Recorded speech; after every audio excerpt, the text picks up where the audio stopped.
పల్లెటూరు, ఇదే నా తల్లిగారు.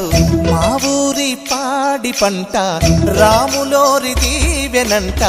తల్లి గోదావరి నీళ్ళు కడిగే సీతమ్మ పాదాలు. ఊరంతా హాయ్ హాయ్ హాయ్, మనసంతా హాయ్ హాయ్ హాయ్. ఇదే నా పల్లెటూరు, ఇదే నా తల్లిగారు. మా ఊరి పాడి పంట రాములోరి దీవెనంట.